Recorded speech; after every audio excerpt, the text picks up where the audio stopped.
Welcome to Shahi effect. സംരംഭകർ, ഉദ്യോഗസ്ഥർ, സഹോദരന്മാരെ, സഹോദരി, ഒരു പുതിയ പദ്ധതിക്കാണ് ഇന്ന് തുടക്കം കുറിക്കുന്നത്. ഓരോ തദ്ദേശ സ്വയംഭരണ സ്ഥാപനത്തെയും അടിസ്ഥാനപ്പെടുത്തിക്കൊണ്ട് അവിടെയുള്ള മുഴുവൻ സംരംഭകരുടെയും ഒരു ഒത്തുചേരൽ, അതാണ് സംരംഭക സഭ. അതോടൊപ്പം വ്യവസായം ആരംഭിക്കുന്നതും നടത്തിക്കൊണ്ടുപോകുന്നതുമായി ബന്ധപ്പെട്ട അനുമതികൾ, മറ്റ് നിയമപരമായ ഇടപെടലുകൾ ഒക്കെ അധികാരമുള്ള ഉദ്യോഗസ്ഥരും ഈ സഭയിൽ പങ്കെടുക്കുന്നു. അവിടെ വെച്ച് ഒരു പരാതി പരിഹാര സംവിധാനം എന്ന നിലയിലല്ല,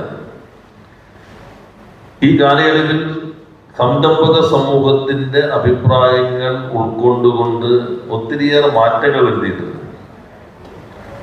ഇനിയും എന്തെങ്കിലും പ്രശ്നങ്ങൾ നിങ്ങൾ പ്രായോഗികമായി അഭിമുഖീകരിക്കുന്നുണ്ടോ? അത് ഉദ്യോഗസ്ഥരുടെ സാന്നിധ്യത്തിൽ തന്നെ ചർച്ച ചെയ്യുകയും ചിലത് അവിടെ വെച്ച് തന്നെ പൊതുവായ തീരുമാനങ്ങൾ എടുക്കാൻ കഴിയുന്നതായിരിക്കും, ചിലത് നയപരമായിട്ട് തീരുമാനിക്കേണ്ടതായിരിക്കും, ചിലത് നിയമപരമായിട്ടുള്ള ഭേദഗതികൾ ആവശ്യമായതായിരിക്കും, ചിലത് ചട്ടങ്ങളുടെ ഭേദഗതി ആവശ്യമായതായിരിക്കും. അത് സംസ്ഥാന തലത്തിൽ ക്രോഡീകരിച്ച് സമയബന്ധിതമായി സാധ്യമാകുന്ന മാറ്റങ്ങൾ ഇനിയും വരുത്തണം എന്നാണ് കണക്കാക്കുന്നത്. അപ്പൊ അങ്ങനെ ഒരു സംരംഭക സഭയുടെ ഉദ്ഘാടനം കാട്ടാക്കടയിൽ മണ്ഡലം ഇവിടെ തന്നെ ആകാം എന്ന് തീരുമാനിച്ചത് ഈ മണ്ഡലം വ്യവസായങ്ങളുടെ കാര്യത്തിൽ എടുക്കുന്ന പ്രത്യേകമായ താല്പര്യത്തെ അടിസ്ഥാനപ്പെടുത്തിക്കൊണ്ടാണ്. നമുക്ക് വ്യവസായ മണ്ഡലങ്ങളുണ്ട്, വ്യവസായ നഗരങ്ങളുണ്ട്, വ്യവസായ പ്രദേശങ്ങളുണ്ട്. എന്നാൽ കാട്ടാക്കട ആ ഗണത്തിൽ പെടുന്നതല്ല. പക്ഷെ നമ്മുടെ ഈ ഗവൺമെന്റ് സംരംഭക വർഷവുമായി ബന്ധപ്പെട്ട് മണ്ഡലടിസ്ഥാനത്തിൽ നിക്ഷേപ സാധ്യതകൾ ചർച്ച ചെയ്യണം, സംരംഭകരുമായി ചേർന്ന് പരിപാടികൾ ആലോചിക്കണം, കഴിയാവുന്നിടത്തോളം സംഗമങ്ങൾ സംഘടിപ്പിക്കണമെന്ന് പറഞ്ഞപ്പോൾ കേരളത്തിൽ ആദ്യമായി ഒരു മണ്ഡലം സംരംഭകരെ കുറിച്ച് കേരളത്തിനകത്തും പുറത്തും ഒക്കെയുള്ള സംരംഭകരെ വിളിച്ചു ചേർത്ത് ഒരു സംഗമം നടത്തി വ്യവസായവൽക്കരണത്തിന് ആ മണ്ഡലത്തെ സജ്ജമാക്കാൻ നേതൃത്വം നൽകിയത് കാട്ടാക്കട മണ്ഡലമാണ്.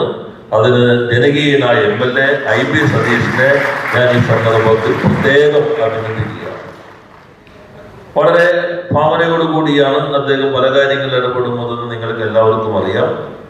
ഐക്യരാഷ്ട്രസഭയുടെ അംഗീകാരം ലഭിക്കുന്ന രൂപത്തിൽ ഭാവി തലമുറയെ കൂടി കണക്കാക്കിക്കൊണ്ടുള്ള പദ്ധതികളും അദ്ദേഹം ആവിഷ്കരിച്ച് നടപ്പിലാക്കിയിട്ടുണ്ട്. അതുകൊണ്ട് ഈ സഭയും കാട്ടാക്കടയിൽ നിന്ന് തന്നെ തുടങ്ങാം എന്ന് തീരുമാനിക്കുകയാണ് ചെയ്തത്. സംരംഭക വർഷം നമ്മൾ ആലോചിക്കുമ്പോൾ ഒരു വർഷം 100,000 സംരംഭം. പലരും ചോദിച്ചു, കേരളത്തിലാണോ ഇത് നടപ്പിലാക്കാൻ പോകുന്നത്? ഇവിടെ ആകെ ഈ പെട്ടിക്കടയും ബാർബർ ഷോപ്പും പിന്നെ ബീവറേജല്ലേ ഉള്ളൂ. ഇതാണല്ലോ നമ്മുടെ സോഷ്യൽ മീഡിയയിലൂടെയുള്ള പ്രചാരമല്ല. എന്നാൽ യഥാർത്ഥത്തിൽ കേരളം ഈ ഗവൺമെന്റിന് മാത്രമല്ല, കുറെ കാലമായി നടത്തിയിട്ടുള്ള എല്ലാ ഗവൺമെന്റുകളുടെ കാലം, ഇപ്പം കഴിഞ്ഞ ഗവൺമെന്റും ഈ ഗവൺമെന്റും മൗലികമായ കുറെ മാറ്റങ്ങൾ വരുത്തി. ഇവിടെ സതീഷ് സൂചിപ്പിച്ചല്ലോ, IAS രാജിവെക്കാൻ, IAS ഒരു സുരക്ഷിതമായ കേരളമാണല്ലോ, ആ മേഖലയാണല്ലോ. 7 വർഷം 77 ജോലി ചെയ്തു, 83 രാജിവെച്ചു, ഒരു കമ്പനി തുടങ്ങി. അതും ശ്രീചിത്ര തിരുനാൾ പോലെ കേരളത്തിലെ ഒരു സ്ഥാപനം ഡെവലപ്പ് ചെയ്ത സാങ്കേതിക വിദ്യ ഉപയോഗിച്ചിട്ട് ഒരു ഫാക്ടറി തുടങ്ങാണ്. അതിന് അസാധാരണമായ ധൈര്യം വേണം. കേരളത്തിൽ തന്നെ തുടങ്ങിയെന്ന് പറഞ്ഞു. ഇന്ന് ആ സ്ഥാപനം ലോകത്തിലെ ഏറ്റവും വലിയ ബ്ലഡ് ബാഗ് ഉണ്ടാക്കുന്ന കമ്പനിയാണ് കാട്ടാക്കടയിൽ തുടങ്ങിയത്. അത് ഈ കേരളത്തിൽ തന്നെയാണ്. ഏഷ്യയിലെ ഏറ്റവും വലിയ കൃത്രിമ പല്ല് ഉണ്ടാക്കുന്ന കമ്പനിയും കേരളത്തിൽ തന്നെയാണ്. ലോകം ഉപയോഗിക്കുന്ന സുഗന്ധവ്യഞ്ജന സത്തുക്കളുടെ 81% ഉൽപ്പാദിപ്പിക്കുന്നതും കേരളത്തിലെ കമ്പനികളാണ്. കേരളം ഉപയോഗിക്കുന്നതല്ല, ഇന്ത്യ ഉപയോഗിക്കുന്നതല്ല, ലോകം ഉപയോഗിക്കുന്ന സുഗന്ധവ്യഞ്ജന സത്തുക്കളുടെ ഞങ്ങൾ 1000 കോടിക്ക് മുകളിൽ ടേൺ ഓവറുള്ള കമ്പനികളെ വിളിച്ചു ചേർത്ത് കഴിഞ്ഞപ്പോൾ 44 കമ്പനികളാണ് ആ ഗണത്തിൽ കേരളത്തിൽ. എന്നാൽ പൊതുവെ ആളുകളുടെ ധാരണ ഇത് കേരളം കുറച്ച് കുഴപ്പമാണ്, ഇവിടെ നല്ല സംരംഭം നടക്കും, ആകെ ഉദ്യോഗസ്ഥന്മാരുടെ പ്രശ്നം, പിന്നെ യൂണിയനുകളുടെ കുഴപ്പം. വേറെ ഏതെങ്കിലും സ്റ്റേറ്റിൽ നിങ്ങൾ പണിമുടക്കം കണ്ടിട്ടുണ്ടോ? ഞാൻ കഴിഞ്ഞ ദിവസം ഡൽഹിയിൽ തന്നെ യൂണിയൻ ലേബർ മിനിസ്റ്റർ റിപ്പോർട്ട് വായിച്ചു. കഴിഞ്ഞ 1.5 ദശകത്തിനുള്ളിൽ ഇന്ത്യയിൽ നടന്ന പണിമുടക്കങ്ങളുടെ 28% കേരളത്തിലല്ല, തമിഴ്നാട്ടിലാണ്. 17% മഹാരാഷ്ട്ര, 11% ഗുജറാത്ത്. എന്നുവെച്ചാൽ പണിമുടക്കങ്ങൾ വ്യവസായം വരുമ്പോൾ തടസ്സമല്ല എന്നാണ് അവർ സ്ഥാപിക്കുന്നത്. ആ പട്ടികയിൽ കേരളം ഇല്ല. ആളുകളുടെ ധാരണ ഇവിടെ മാത്രമേ ഇതൊക്കെ ഉള്ളൂ, പുറത്തൊന്നും എല്ലാം ശാന്തമാണെന്നാണ്. അവിടെ നടക്കുന്നു, എന്നാൽ ഇത്തരം കാര്യങ്ങളെല്ലാം വ്യവസായം വരികയും ചെയ്യുന്നുണ്ട്. ഇപ്പൊ നമ്മൾ 1 ലക്ഷം സംരംഭം എന്ന് തീരുമാനിച്ച പദ്ധതി ഇവിടെ നേരത്തെ സൂചിപ്പിച്ചല്ലോ. ഓരോ ദിവസത്തെ കണക്കുകൾ നമ്മുടെ വെബ്സൈറ്റിൽ എല്ലാവർക്കും ലഭ്യമാണ്. ഇന്നത്തേതനുസരിച്ചുകൊണ്ട് കേരളത്തിൽ ഇതിനകം രൂപീകരിക്കപ്പെട്ട യൂണിറ്റുകളുടെ എണ്ണം ഇവിടെ നേരത്തെ പരാമർശിക്കുകയുണ്ടായി. 3,36,344 യൂണിറ്റുകൾ 2 വർഷം 8 മാസത്തിനുള്ളിൽ കേരളത്തിൽ വന്നു. 21,498.47 കോടിയുടെ നിക്ഷേപം വന്നു. 7,13,075 തൊഴിലവസരം ഉണ്ടായി. ചെറിയ ചെറിയ സംരംഭങ്ങളാണ്. ഇപ്പോ കാട്ടാക്കടയിൽ തന്നെ ഇവിടെ സംരംഭങ്ങളുടെ ചിലത് ഇവിടെ എക്സിബിഷനിലുണ്ടല്ലോ, ചിലത് എക്സിബിഷൻ വന്നിട്ടുണ്ടാവില്ല, ഇവിടെ തന്നെ ഉണ്ട്. ഇവിടെ തന്നെ ഇരിക്കുന്ന പ്രധാനപ്പെട്ട സംരംഭകരുണ്ട്, അവർ ഓരോരുത്തരും പേരെടുത്ത് പരാമർശിക്കുന്നില്ല. തുടങ്ങി ചെറിയ സംരംഭങ്ങൾ വരെ, ചിലപ്പോ ഒരു വിളക്കത്തിരിയായിരിക്കും, ചിലപ്പോ നൈറ്റി ഉണ്ടാക്കുന്നതായിരിക്കും, ചിലപ്പോ വെളിച്ചെണ്ണ ചെറിയ മില്ല്, 10 ലക്ഷത്തിലൊക്കെ ചെറിയ മില്ല. 1,100ഓളം വരുന്ന വെളിച്ചെണ്ണ മില്ലുകൾ ഈ സംരംഭക വർഷത്തിൽ വന്നു. 1,200 ഡ്രൈയറുകൾ വന്നു. വീടിന് മുൻവശത്ത് തന്നെ നല്ല ശുദ്ധമായ വെളിച്ചെണ്ണ കിട്ടുന്നു, ആളുകൾ വാങ്ങിക്കാൻ തുടങ്ങുന്നു. ഈ രൂപത്തിലുള്ള ഒത്തിരിയേറെ സംരംഭങ്ങളാണ് കേരളത്തിൽ വന്നിട്ടുള്ളത്. എല്ലാ വിശദാംശങ്ങളിലേക്കും പോകുന്നില്ല. എന്നാൽ സംരംഭം തുടങ്ങിയവർക്ക് ഒരു പിന്തുണ സർക്കാരിന്റെ ഭാഗത്തുണ്ടോ, ബാങ്കുകളുടെ ഭാഗത്തുണ്ടോ? ഇപ്പൊ ബാങ്കുകളുടെ കണക്ക് നോക്കുമ്പോ നമ്മുടെ ഈ ക്യാമ്പയിൻ തുടങ്ങുന്നതിന് മുൻപ് MSME സെക്ടറിൽ കേരളത്തിൽ നൽകിയ ലോണുകളുടെ മൊത്തം തുക 48,000 കോടി രൂപയായിരുന്നു. ഇപ്പോ കേരളത്തിൽ MSME സെക്ടറിൽ നൽകിയ ലോണുകൾ 1 ലക്ഷം കോടി രൂപയിലധികമാണ്. ഇരട്ടിയിലധികം MSME വായ്പ വന്നിരിക്കുന്നു കേരളത്തിൽ. SLPC കണക്കി പറയുകയാണ്. നമ്മൾ IIM ഇൻഡോർ പഠനത്തെ റിപ്പോർട്ടിലും നല്ല രീതിയിലുള്ള മാറ്റം കേരളത്തിന്റെ സമ്പദ്ഘടനയിൽ, സാമൂഹികഘടനയിൽ, മാനസികാരോഗ്യത്തിൽ വരെ ഉണ്ടായെന്നാണ് ഈ IIM ഇൻഡോർ റിപ്പോർട്ട്. ചില സംരംഭകർ സാധാരണ ഈ കൂട്ടായ്മകളിലേക്കൊക്കെ വരാത്തവർ കൂട്ടായ്മകളിലേക്ക് വന്നതിന്റെ മാറ്റം, സർക്കാരിന്റെ സഹായം ലഭിച്ചതിന്റെ ഗുണങ്ങൾ എല്ലാം ഈ സർവേയിൽ വരുന്നുണ്ട്.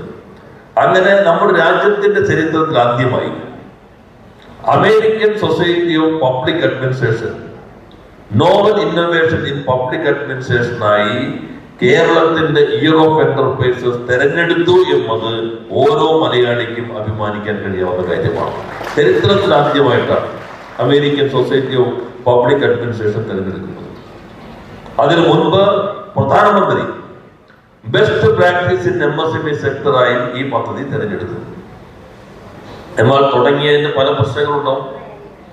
ഇപ്പോ ബഹുമാനായ മന്ത്രി ശ്രീ അനിൽ വരുമെന്നാണ് പ്രതീക്ഷിക്കുന്നത്. അദ്ദേഹത്തിന്റെ വകുപ്പും നമ്മളും തമ്മിലൊരു കരാർ ഒപ്പുവെച്ചിട്ടുണ്ട്. ഇവിടെ ഉത്പാദിപ്പിക്കുന്ന ഉൽപ്പന്നങ്ങൾ നിങ്ങൾക്ക് K-സ്റ്റോർ വഴി വിൽക്കാം. 8 മാസത്തോളം MOU വെച്ചിട്ട് 12 കോടിയുടെ ഉൽപ്പന്നങ്ങൾ K-സ്റ്റോർ വഴി നമുക്ക് വിൽക്കാൻ കഴിയും. ഇപ്പൊ നിങ്ങളിവിടെ വെച്ചിട്ടുള്ള കാര്യങ്ങളുണ്ട്. അത് അച്ചാറാകാം, അല്ലെങ്കിൽ മുട്ടുപൊടിയാകാം, അല്ലെങ്കിൽ വസ്ത്രങ്ങളാകാം, വേറെ ഏതുമാകാം, സോപ്പാകാം. ഇവിടെ കൃഷി ശ്രദ്ധേയമായി നമ്മുടെ എക്സിബിഷനിലുണ്ട്. ഇവിടെ തന്നെ കൃഷിയുടെ ഭാഗമായി വന്നിട്ടുള്ള പൂക്കൾ, ആ പൂക്കളിൽ നിന്ന് സോപ്പ് ഉണ്ടാക്കിയിരിക്കുകയാണ്. 2-3 തരത്തിലുള്ള സോപ്പ് കൂടെ വിപണിയിൽ ലഭ്യമാണ്. അപ്പൊ കൃഷി വന്നു, വാല്യൂ അഡീഷൻ വന്നു. താമരപ്പൂ വിരിഞ്ഞു, താമരപ്പൂവിന്റെ സത്യന്ന് താമര സോപ്പും വന്നു. അപ്പൊ അത് വിപണിയിൽ അത് നിങ്ങൾ K-സ്റ്റോറിൽ വിൽക്കാം. അങ്ങനെ 12 കോടിയുടെ ഉൽപ്പന്നങ്ങൾ K-സ്റ്റോർ വഴി വിറ്റിട്ടുണ്ട്. അപ്പൊ ആ സാധ്യത ഇവിടുത്തെ MSMEകൾ ഉപയോഗിക്കുന്നില്ലെങ്കിൽ അവർക്ക് ആ സാധ്യത നമുക്ക് വിപുലപ്പെടുത്താൻ കഴിയും. 2, സോഷ്യൽ മീഡിയ വഴി എങ്ങനെ ഉൽപ്പന്നം നടത്താം, ഉൽപ്പന്നം വിൽക്കാം, അതിനാവശ്യമായ ട്രെയിനിങ് നമ്മൾ നൽകുന്നുണ്ട്. ഏത് രൂപത്തിൽ നിങ്ങൾക്ക് അത് വിൽക്കാൻ പറ്റും. പിന്നെ ചിലര് സംരംഭം തുടങ്ങിയിട്ടുണ്ടാവും, ഈ കണക്കൊക്കെ എങ്ങനെ തയ്യാറാക്കണം, GST എങ്ങനെ തയ്യാറാക്കണം, ഒരു പിടി ഉണ്ടാവില്ല. ആവേശത്തിൽ അങ്ങ് തുടങ്ങിയതായിരിക്കും. GSTയുടെ നോട്ടീസ് കിട്ടുമ്പോഴായിരിക്കുമോ GST ഒക്കെ നമ്മൾ അടയ്ക്കേണ്ടതുണ്ടോ എന്ന ചിന്ത വരാം. GST റിട്ടേൺ എങ്ങനെ തയ്യാറാക്കാം. ആദ്യത്തെ വർഷം എല്ലാ സംരംഭകർക്കും സൗജന്യമായി ഇത് പഠിപ്പിക്കും. ചാർട്ടേഡ് അക്കൗണ്ട്സിന്റെ സംഘടന ICAI അവരുമായി നമ്മളൊരു ധാരണാപത്രം ഒപ്പുവെച്ചിട്ടുണ്ട്. എല്ലാ ജില്ലയിലും മാസത്തിൽ ഒരു ദിവസം ഫ്രീ സർവീസ്. നിങ്ങൾക്ക് അവരെ സമീപിക്കാം, അവർ കാര്യങ്ങൾ പറഞ്ഞു തരും. ആദ്യത്തെ വർഷം ഒരു പൈസ പോലും കൊടുക്കേണ്ടതില്ല, സൗജന്യമായി തന്നെ ആ കാര്യങ്ങൾ നിങ്ങൾക്ക് തയ്യാറാക്കാൻ കഴിയും. പിന്നെ തുടങ്ങി കഴിയുമ്പോഴായിരിക്കും പല തലവേദനകളൊന്നും ഇല്ല. ലക്ഷണം വരുമ്പോൾ തന്നെ ചികിത്സിക്കണം. വച്ചുകൊണ്ടിരുന്നു കഴിഞ്ഞാൽ പിന്നെ രക്ഷപ്പെടുത്താൻ പറ്റാത്ത സിക്കാവും. പിന്നെ ആരും വിചാരിച്ചാലും സഹായിക്കാൻ പറ്റില്ല. അതിനിപ്പോ എന്ത് ചെയ്യും? എല്ലാ ജില്ലയിലും MSME ക്ലിനിക്കുകളുണ്ട്.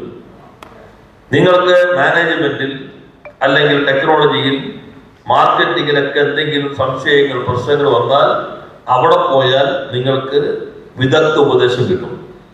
വിദഗ്ധരുണ്ട്, സ്ഥാപനങ്ങളുണ്ട്. ഒറ്റ പൈസ കൊടുക്കണ്ട, ഗവൺമെന്റ് കൊടുക്കും. എന്നിട്ട് എന്തും രാവിലെ പോകുന്നതിന് പോയി ചോദിക്കരുത്. 2 തവണ അത് ചോദിച്ചാൽ അതിനുള്ള അഡ്വൈസ് കിട്ടും. പിന്നെ ചിലപ്പോ എന്തെങ്കിലും പ്രശ്നങ്ങൾ വന്ന് ബുദ്ധിമുട്ട് വന്നാൽ, ഇപ്പൊ പ്രളയം വന്നു, കേന്ദ്ര മാനദണ്ഡം അനുസരിച്ചുകൊണ്ട് ഇപ്പൊ പറയുന്നത് വയനാട് നിങ്ങൾക്ക് STF എടുത്ത് കൊടുത്തുകൊണ്ടെന്ന് ചോദിക്കേണ്ടല്ലോ. കേന്ദ്ര മാനദണ്ഡം അനുസരിച്ച് MSMEകൾക്ക് ഒരു പൈസ കൊടുക്കാൻ പറ്റില്ല. ഇപ്പൊ വെള്ളം കയറി, ഉരുൾപൊട്ടി, വ്യവസായം തകർന്നു പോയി, ഒരു പൈസ കേന്ദ്ര മാനദണ്ഡം അനുസരിച്ച് STF ഇന്ന് നമ്മൾ ആവശ്യപ്പെട്ടിട്ടുണ്ട്. നമ്മൾ കേന്ദ്ര ധന കമ്മീഷൻ കൊടുത്തതിൽ MSMEകളും ഈ ഇതിനകത്ത് വരുത്തണമെന്ന് നമ്മൾ ആവശ്യപ്പെട്ടിട്ടുണ്ട്. നിലവിൽ കൊടുക്കാൻ പറ്റില്ല. ഞങ്ങൾ നോക്കിക്കഴിഞ്ഞപ്പോ ഇപ്പൊ അദാലത്തിലൊക്കെ പോയി, ഇപ്പൊ അദാലത്ത് നടന്നുകൊണ്ടിരിക്കുകയാണ്. കഴിഞ്ഞ തവണ ഞങ്ങൾ അദാലത്തിൽ പോയപ്പോ കുറെ പരാതികൾ വരുന്നത് പ്രളയം വന്നു, വ്യവസായം പ്രശ്നത്തിലായി, ഗവൺമെന്റിന് ഒന്നും അധികം കിട്ടിയിട്ടില്ല. നോക്കുമ്പോൾ നമുക്ക് സഹായിക്കാൻ പരിമിതികളുണ്ടാവും. അപ്പൊ ഇൻഷൂർ ചെയ്യാം. ഇൻഷൂർ ചെയ്യുമ്പോ നിങ്ങൾ അടയ്ക്കുന്ന പ്രീമിയത്തിന്റെ പകുതി ഗവൺമെന്റ് അടയ്ക്കും. ഏത് സ്ഥാപനത്തിൽ നിങ്ങൾക്ക് ഇൻഷൂർ ചെയ്യാം. നേരത്തെ നമ്മൾ പ്രത്യേക സ്ഥാപനങ്ങളുണ്ടായിട്ട് ഇപ്പൊ വേണ്ട, ഏത് സ്ഥാപനത്തിൽ നിന്ന് നിങ്ങൾ ഇൻഷൂർ ചെയ്ത് കാണിച്ചാൽ നമുക്ക് അതിന്റെ പകുതി പ്രീമിയം ഗവൺമെന്റ് അടയ്ക്കും. ഈ കാര്യങ്ങളെല്ലാം ഏകോപിപ്പിക്കാൻ ഓരോ പഞ്ചായത്തിലും നമ്മൾ ആദ്യം ഇന്ത്യയുടെ വെച്ചു. ഇപ്പൊ എക്സിക്യൂട്ടീവ് ഉണ്ട്, എല്ലാ പഞ്ചായത്തിലും എക്സിക്യൂട്ടീവ് ഉണ്ട്. അവര് എല്ലാ സ്ഥാപനങ്ങളും സന്ദർശിച്ച് ഇപ്പൊ ജിയോ ടാഗിങ് നടത്തിയിട്ടുണ്ട്. നേരത്തെ പറഞ്ഞ ഈ സ്ഥാപനം അവിടെ ഉണ്ട്. ഇപ്പൊ എല്ലാ പണം ഉൾപ്പെടെ ഞങ്ങളുടെ സംവിധാനത്തിൽ ജിയോ ടാഗ് ചെയ്തിട്ടുണ്ട്. നിങ്ങൾക്ക് അവരുടെ സഹായം തേടാം. പിന്നെ ചിലര് ഉദ്യമ രജിസ്ട്രേഷൻ ഒന്നും ഉണ്ടാവില്ല, അറിയേയില്ല. എന്തെങ്കിലും പ്രശ്നം വരുമ്പോഴാണ് ഈ രജിസ്ട്രേഷൻ ഇല്ലല്ലോ എന്ന് കരുതുക. അതിനാവശ്യമായ ഹാൻഡ് ബോർഡ് സർവീസ് ഉണ്ടാവും.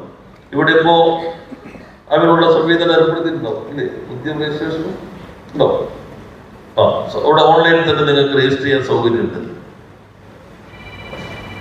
എക്സിബിഷന്റെ ഭാഗമായി ആ സൗകര്യം ഇവിടെ നൽകുന്നുണ്ട്. അപ്പോ സംരംഭം തുടങ്ങിക്കോ എന്ന് പറഞ്ഞിട്ട് സർക്കാർ ഇങ്ങനെ ഇരിക്കുകയല്ല. സംരംഭം തുടങ്ങാൻ ആവശ്യമായ പരിസരം ഒരുക്കുകയും സംരംഭം മുന്നോട്ട് കൊണ്ടുപോകാൻ കഴിയാവുന്ന രൂപത്തിലുള്ള എല്ലാ തലത്തിലുള്ള പിന്തുണയും ഗവൺമെന്റ് നൽകുന്നുണ്ട്. ഇനി നമുക്ക് പുതിയ ടെക്നോളജിയൊക്കെ ഉപയോഗിക്കാൻ ആവശ്യമായിട്ടുള്ള ചില പിന്തുണകൾ ആവശ്യമായിട്ട് വരും. അതിന് ചില സംവിധാനങ്ങൾ കൂടി ഞങ്ങൾ ചർച്ച ചെയ്യുന്നുണ്ട്. ഇപ്പോ CMD നടത്തി 2 പഠനമാണ് നമ്മൾ ഈ പദ്ധതിയെ കുറിച്ച് നടത്തിയത്. ഒന്ന് IIM വിൻഡോ, 2 CMD. ആ പഠനത്തിൽ നമ്മൾ കാറ്റഗറി തിരിച്ചിട്ടുണ്ട്. ഇന്ത്യയിൽ തുടങ്ങിയാൽ ആദ്യത്തെ വർഷം 30-35% പൊട്ടിപ്പോകും. എന്താണ് ഇന്ത്യയുടെ കണക്ക്? തുടങ്ങിയതെല്ലാം വിജയിക്കില്ല. കേരളത്തിൽ ഇപ്പോ നമ്മൾ ഒടുവിലത്തെ കണക്ക് 17%. എത്ര ശ്രമിച്ചാലും ചിലത് രക്ഷപ്പെടുത്താൻ പറ്റില്ല.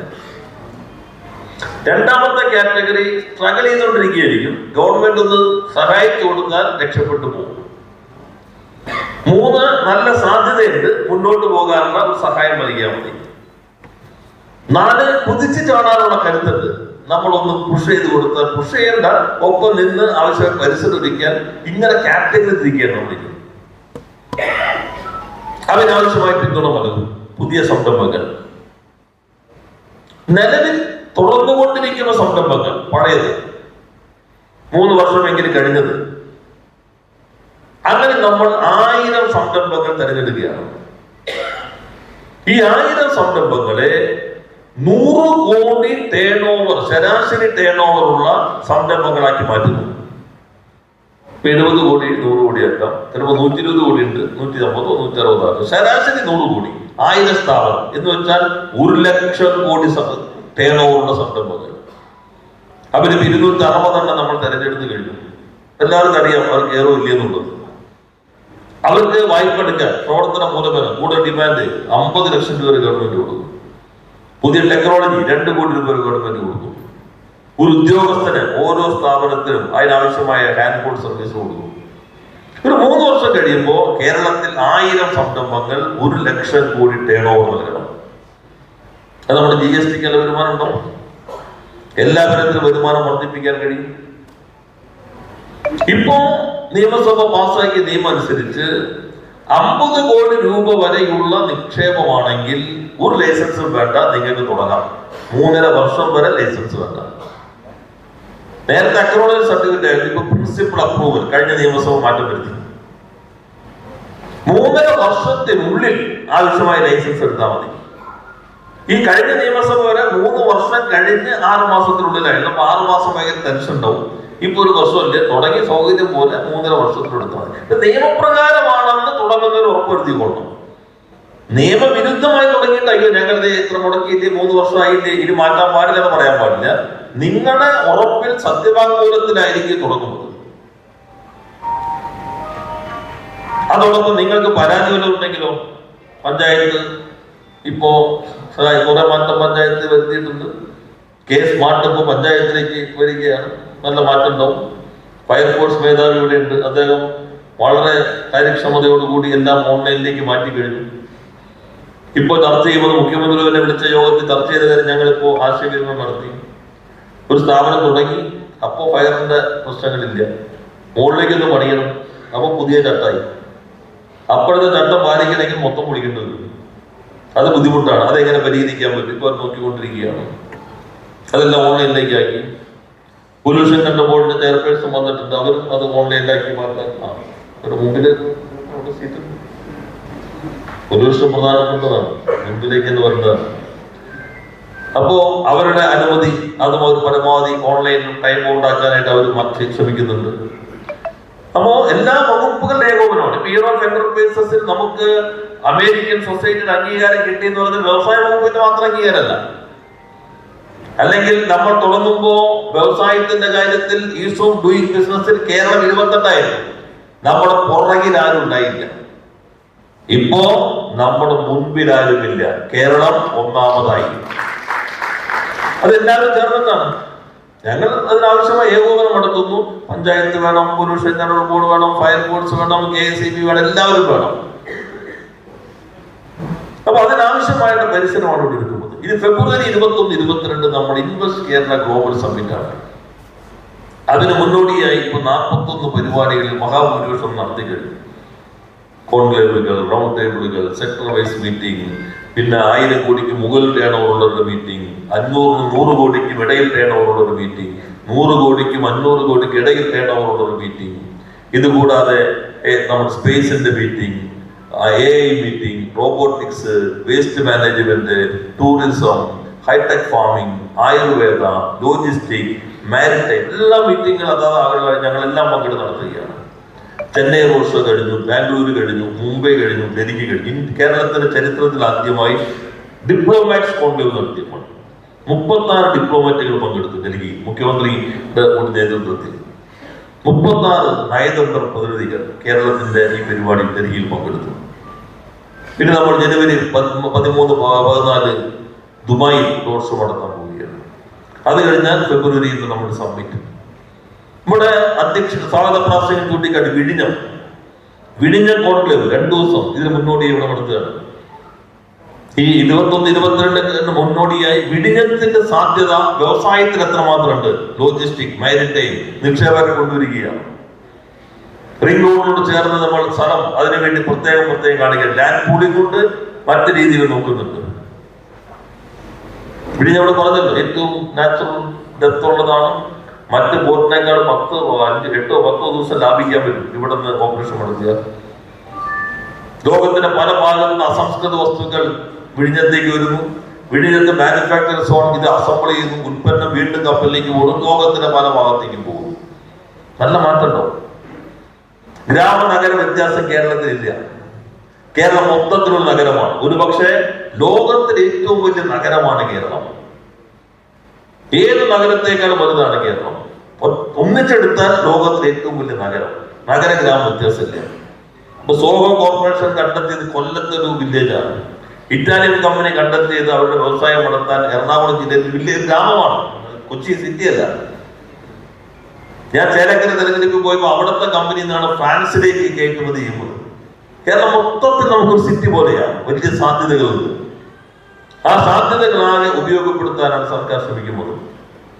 പഞ്ചായത്തിന്റെ ഇപ്പോൾ ജനപ്രതിനിധികൾ കുറച്ചുപേർ കൂടി വരാനുണ്ട് ഇവിടെ. പഞ്ചായത്തിന് വരുമാനം വേണമെങ്കിൽ വ്യവസായം നന്നായി തുടങ്ങണം. തനത് വരുമാനം ചരിത്രത്തിൽ ആദ്യമായി നമ്മൾ തീരുമാനിച്ചു വ്യവസായികൾക്ക് മാത്രം അവാർഡ് കൊടുത്താൽ പോരാ, തദ്ദേശ സ്വയംഭരണ സ്ഥാപനങ്ങൾക്ക് അവാർഡ് കൊടുക്കണം. ആദ്യമായി വ്യവസായ വകുപ്പ് തദ്ദേശ സ്വയംഭരണ സ്ഥാപനങ്ങൾക്ക് കഴിഞ്ഞ അവാർഡ് കൊടുത്തു. ഇനി കൊടുക്കാൻ പോകും ഈ വർഷം. എത്ര സംരംഭം തുടങ്ങി, എത്ര തൊഴിലുണ്ടായി, നിങ്ങളുടെ തനത് വരുമാനത്തിൽ വ്യവസായത്തിൽ നിന്ന് എത്രമാത്രം ഇൻകം ഉണ്ടായി, ഇത് നോക്കിയിട്ടാണ് അവാർഡ് നിശ്ചയിക്കുന്നത്. സർക്കാർ ജീവനക്കാർക്കും നമ്മുടെ വരുമാനം കൂടണം. നമ്മൾ പറയുന്നത് റവന്യൂ സർവീസിലെ കൂടുതലാണ്, പെൻഷൻ കൂടുതലാണ് കേരളത്തിൽ. അത് കേരളം മറ്റു സ്റ്റേറ്റിൽ വ്യത്യാസമാണ്. ആശുപത്രി, ഹോസ്പിറ്റൽ ശമ്പളമൊക്കെ വേണ്ടിയത്. പക്ഷെ ശതമാനം കുറയണമെങ്കിലോ നമ്മുടെ വരുമാനം കൂടണം. നമ്മുടെ വരുമാനം കൂടാൻ വ്യവസായം ശക്തിപ്പെട്ടേ മതിയാകും. അതിന് തദ്ദേശ സ്വയംഭരണ സ്ഥാപനങ്ങളുടെ പങ്ക് ഏറെ പ്രധാനപ്പെട്ടതാണ്. ബഹുമാനായ തദ്ദേശ സ്വയംഭരണ വകുപ്പ് മന്ത്രിയുടെ നേതൃത്വത്തിൽ വ്യവസായ വകുപ്പുമായി ചേർന്ന് ഒത്തിരിയേറെ കാര്യങ്ങൾ നടക്കുന്നുണ്ട്. റവന്യൂ വകുപ്പുമായി ചേർന്ന് നല്ല രീതിയിലുള്ള കാര്യങ്ങൾ നടക്കുന്നുണ്ട്. എല്ലാ വകുപ്പുകളും വ്യവസായ വകുപ്പുമായി ചേർന്ന് പോകുന്നതാണ് ഈ നേട്ടങ്ങളെല്ലാം നമുക്ക് ആർജിക്കാൻ കഴിഞ്ഞത്. അതിനെ ശക്തിപ്പെടുത്തി മുന്നോട്ട് കൊണ്ടുപോകാൻ കഴിയണം. അധികാര വികേന്ദ്രീകരണത്തിന്റെ തുടർച്ചയിൽ വ്യവസായ മേഖലയിൽ കേരളം ഇന്ത്യക്ക് നൽകുന്ന ഒരു പുതിയ മാതൃകയാണ് സംരംഭക സഭ. അത് ഇവിടെ തുടക്കം കുറിക്കുന്നു. ഇന്ന് എല്ലാ പഞ്ചായത്തിലും നടത്തണമെന്നാണ് കണ്ടിട്ടുള്ളത്. വ്യവസായ വകുപ്പിൽ ഉദ്യോഗസ്ഥർ, ഇന്റേൺസ്, താലൂക്ക് തലത്തിലുള്ള ഇപ്പോഴത്തെ എക്സിക്യൂട്ടീവ്, താലൂക്ക് തലത്തിലുള്ള ഓഫീസർമാർ, എല്ലാ ഇൻവെസ്റ്റേഴ്സിനെയും കണ്ട് ക്ഷണിച്ചിരിക്കണം സംരംഭക സഭയിലേക്ക്. ഇനിയിപ്പോ ജില്ലാ തലത്തിൽ ഉദ്ഘാടനങ്ങളുടെ ഡേറ്റ് വരും. ജില്ലയിൽ ഒരു കമ്മിറ്റി രൂപീകരിച്ചിട്ടുണ്ട്. ജില്ലാ ചുമതലയുള്ള മന്ത്രി, അധ്യക്ഷൻ, MLA മാർ, ജില്ലാ പഞ്ചായത്ത് പ്രസിഡന്റ്, ജില്ലാ വ്യവസായ കേന്ദ്ര മാനേജർ ഇത് കോർഡിനേറ്റ് ചെയ്യും. ജില്ലാ കളക്ടർ നേതൃത്വത്തിൽ പ്രവർത്തനത്തിൽ എക്സിക്യൂട്ടീവ് സംവിധാനമുണ്ട്. എല്ലാ തദ്ദേശ സ്വയംഭരണ സ്ഥാപനത്തിലും തദ്ദേശ സ്വയംഭരണ സ്ഥാപനത്തിന്റെ അധ്യക്ഷൻ, ചെയർമാനായി ഒരു കമ്മിറ്റി ഇപ്പോൾ രൂപീകരിക്കുന്നുണ്ട്. എല്ലാ വകുപ്പുകളുടെയും പ്രാതിനിധ്യം അതിനകത്തുണ്ടാകും. വികസനകാര്യ കമ്മിറ്റിയുടെ ചെയർമാൻ ആ കമ്മിറ്റിക്കകത്തുണ്ടാകും. അപ്പൊ വലിയ ജനകീയ മുന്നേറ്റം. ഒരു വശത്ത് നമ്മൾ വലിയ തോതിൽ നിക്ഷേപ സംഘം ഫെബ്രുവരി 21-22 എല്ലാ മേഖലയിൽ നിന്നും ലോക കേരളത്തിലേക്ക് വരുന്നു. മറുവശത്ത് നമ്മുടെ താഴെ തലങ്ങളിൽ, പഞ്ചായത്തുകളിൽ, മുനിസിപ്പാലിറ്റികളിൽ, കോർപ്പറേഷനുകളിൽ, താഴെ തലങ്ങളിൽ ചെറിയ ചെറിയ സംരംഭങ്ങൾ, അതുമായി ബന്ധപ്പെട്ട സഭ. ഇതാണ് ഇൻക്ലൂഷൻ എന്നുള്ളത്. ഇതാണ് സസ്റ്റൈനബിൾ ഡെവലപ്മെന്റിന്റെ വ്യവസായ മേഖലയിലെ പ്രയോഗം എന്നുള്ളത്. അതിന് ഈ സംരംഭക സഭ വളരെ സഹായകരമായിരിക്കും എന്ന് സൂചിപ്പിച്ചുകൊണ്ട് ഇതിന്റെ സംസ്ഥാനതല ഉദ്ഘാടനത്തിന് ആവശ്യമായിട്ടുള്ള നേതൃത്വം നൽകിയ സതീഷിന്റെ നേതൃത്വത്തിലുള്ള എല്ലാവരെയും വ്യവസായ വകുപ്പിന് വേണ്ടി അഭിനന്ദിച്ചുകൊണ്ട് ഞാൻ എന്റെ അധ്യക്ഷ പ്രസംഗം അവസാനിപ്പിക്കുന്നു. എല്ലാവർക്കും നന്ദി, നമസ്കാരം. കൂടുതൽ വിശേഷങ്ങളുമായി വീണ്ടും കാണാം. അതുവരെ ഏവർക്കും നന്ദി, നമസ്കാരം.